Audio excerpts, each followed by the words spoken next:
Well, the federal and state governments will soon spend more than $50 billion a year servicing a record level of debt. According to the Independent Parliamentary Budget Office, net debt will reach $1.1 trillion next financial year. Now, for perspective, before the pandemic, it was $551 billion. So how did it get to more than $1 trillion? We're joined by the Nightly's chief writer, Aaron Patrick. Aaron, always great to have you on the program. You've written about this very topic in the Nightly, where you write that Jim Chalmers sets a terrible example for future political leaders. He's about to release the mid-year budget review. How's he going to avoid everyone focusing in on the record level of debt under his watch? Well, look, he deflects and he says that this is Liberal Party debt.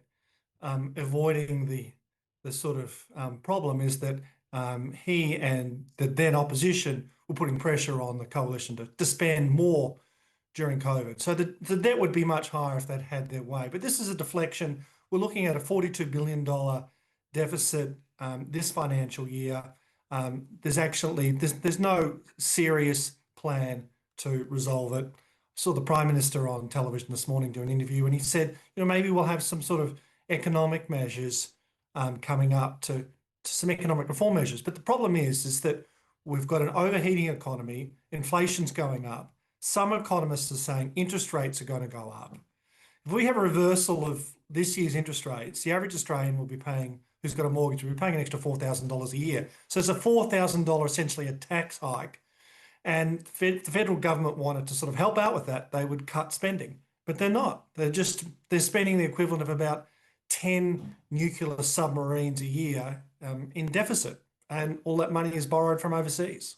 Well, I mean, that's just absolutely unsustainable. And look, speaking of, Labor's spending is growing faster than the economy as a whole.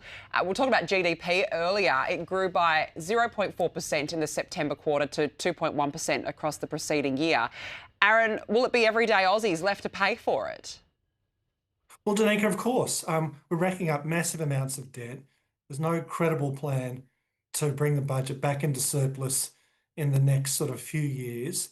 And the legacy is going to be a country with huge debt, which people are going to be paying off for decades. And as you said in the introduction, the servicing costs are just getting higher and higher. And if interest rates go up, which it's possible they could, the servicing costs are going to get even higher. So this has got to be one of the biggest economic challenges facing the country. And I'm just not sure what's being done about it. Aaron, if we can, I want to move from the economy to national security for a moment. China is deploying dozens of warships and Coast Guard boats across East Asian waters. There's been new satellite images revealing China is trying to flex its military might, with at one point more than 100 Chinese vessels reportedly scattered throughout the region. So just watching that, I guess we have to ask the obvious question, and we've got some precedents for this. Should we expect some of these boats to come towards Australia?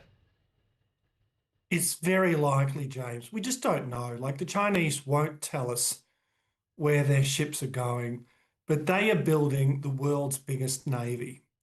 And a few months ago, I wrote that they'd send an aircraft carrier group into the Western Pacific for the first time. And aircraft carriers are the main way that navies project their power over a wide range. So that was a really important moment in the development of the Chinese Navy. More so than those ships that circumnavigated Australia at the start of the year. It's not just us who are feeling this. Of course, it's Japan, the Philippines and Vietnam. It's the whole region who has to be fearful of the Chinese Navy, and most of all, the Taiwanese.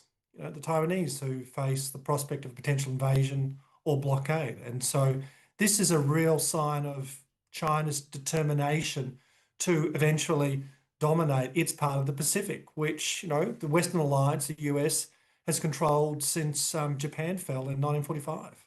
Yeah, and also clearly wanting to show off its military might to the world. It's all of a big show of force for Beijing.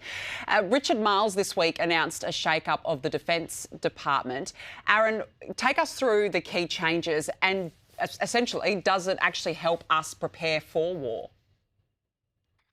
Well, Danica, what he's done is Richard Marles has taken three really important sort of units of the Defence Department which go and basically buy big things. They buy ships and tanks, and they help sort of service helicopters and things like that. And he's putting them in a new agency which reports directly to him and Defence Industries Minister Pat Conroy.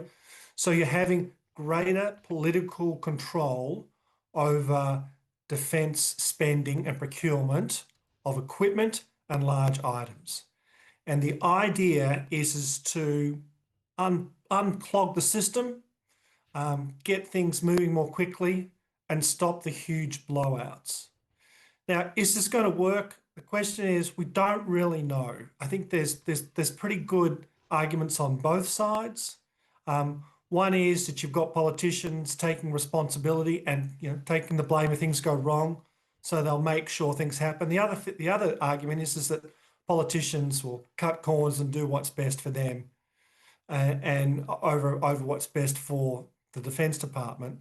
Look, some military analysts I speak to say, look, hey, when you buy these really big projects, budget risk is involved, and you've got to be prepared to have budget blowouts to get good equipment to defend the country, and that's sort of the reality. It's a pretty vexed issue, and we're just going to have to wait and see.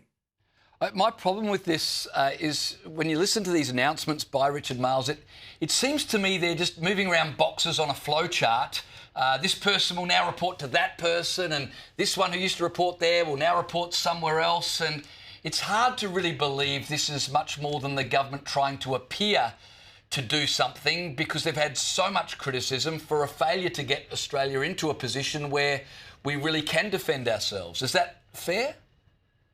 James, look, mate, I hear where you're coming from. I have a slightly different perspective on it.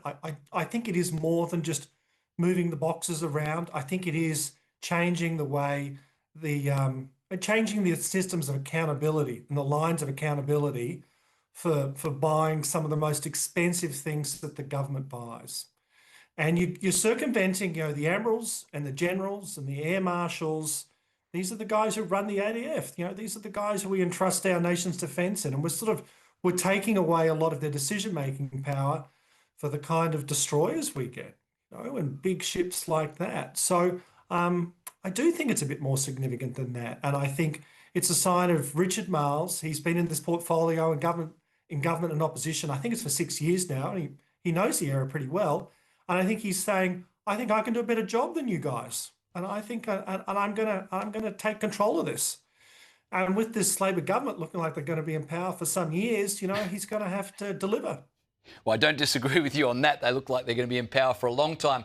But what's the point of having this new spreadsheet for procurement and how all that'll work, even if it's a wonderful rearrangement, if we don't have the defence budget to purchase all of these hardware that we need? What good is this new procurement process?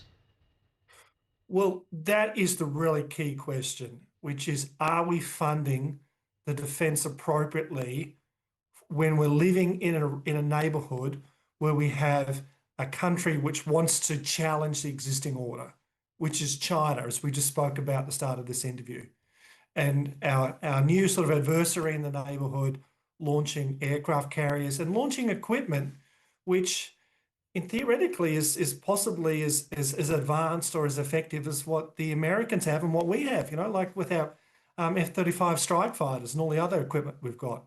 And so whether the Australian government is funding defence enough is a really vexed question. They are increasing it, but the opposition said they're just not increasing it fast enough. And I think, to be perfectly honest, I think Anthony Albanese is more interested in social policy. I think he's more interested in, in the Medicare rebates for GPs and giving students discounts on their fees and things like that. And that's where he comes from as a politician, the kind of guy he is. So, I'm sure Richard Marles is out there fighting as hard as he can within the government for that spending. But this is a government which is more interested in social policy than defence policy. Yeah, Aaron Patrick, yeah. It's always a joy to talk to you, It is. and we appreciate you joining us tonight. Thanks so much. Thank you.